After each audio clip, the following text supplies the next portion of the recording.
So in much the same way that we can go directly to spaciousness, to awareness,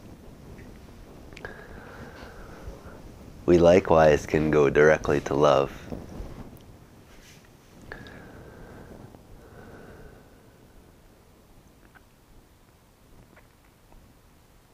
And just rest as that.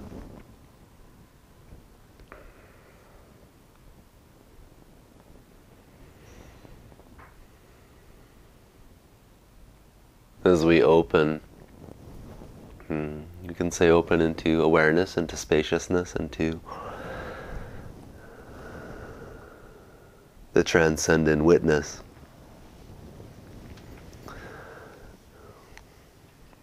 At a certain point along the way, we'll notice that the emotional body begins to open up. Things start to clear through. The petals of the heart begin to loosen, open. And of course, when this happens, there can be a usefulness to having an invitation to just welcome.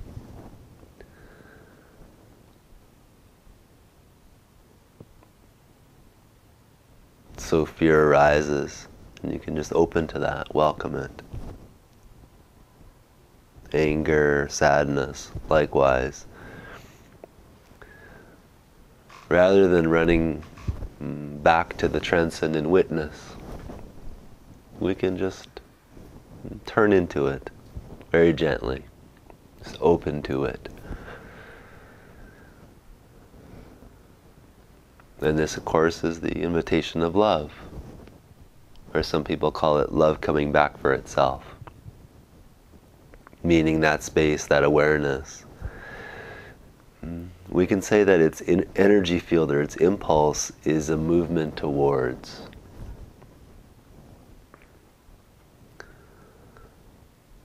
So these contractions in the emotional body and the heart, it's moving directly towards them.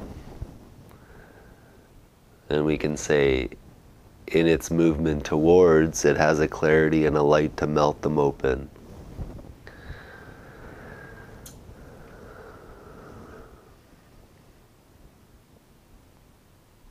And when it does, and we are able to look with our awareness what's on the inside of the contraction, whatever it is,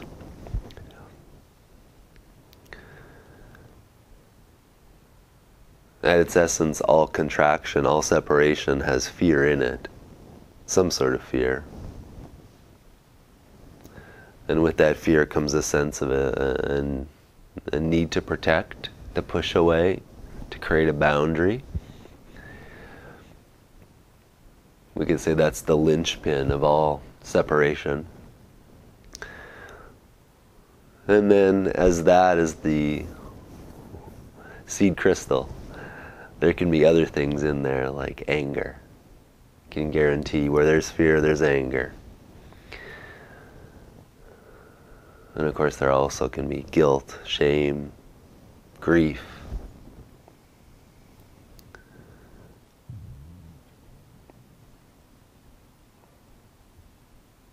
And so we feel these emotions, we allow these emotions to be felt through us. Maybe when it gets too intense, we can back off a bit and go back to the witness and just watch in a very detached way. But eventually something breaks through. And it's our awareness that breaks through. It's not a conceptual thing, but something breaks on the inside. I often explore with people, inquire with people, and ask them that question. They're feeling something very intense. And I invite them to look what's inside of that, or underneath that.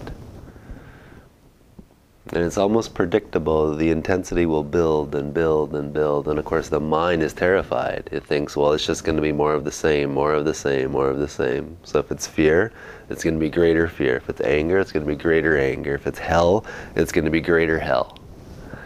And of course that's what the mind thinks. What else can it know?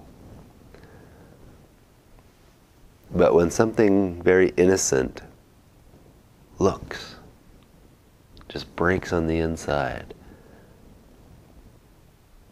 And you can see it in a person's eyes. Their experience shifts, and all of a sudden, when I ask, what's there? Nothing. So I invite people, stay with that. Stay with the nothing. Now what's there? And eventually what will happen is that spaciousness will reveal its fullness. And there'll be a quality of presence, there'll be a quality of love, quality of connection, acceptance. And this is the mystery of mysteries within every contracted aspect of our psyche. At its core, at its center, is space, and deeper is love.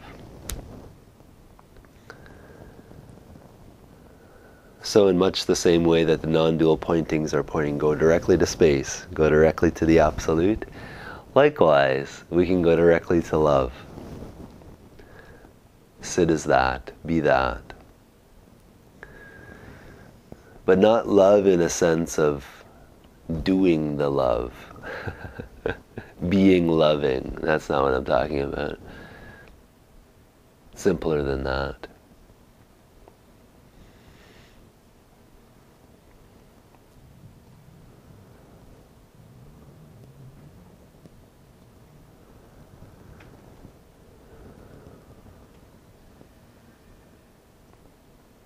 And when you sit as love, it's as if you become a beacon, like a lighthouse, for all those parts in yourself that feel incomplete. All those parts that have been wounded, all those parts that haven't seen the light of connection, the light of being alive. So they rush to that light. They rush to your heart.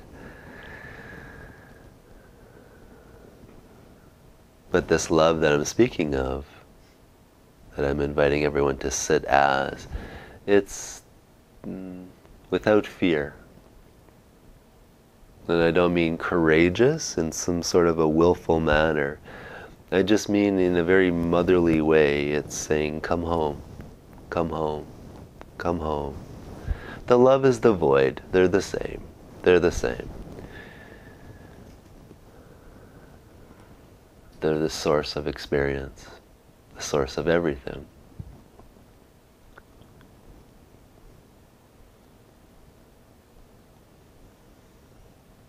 So whether we're attracted to the transcendent witness, or whether we're attracted to the experience of love, connection, oneness, and unity, eventually we'll bump into the same place.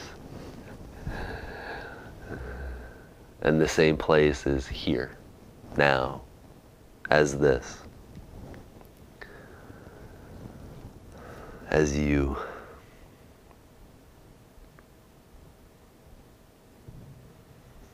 And we can say that connection point is the human heart. It's the heart of everything, but because we're humans, it's the human heart.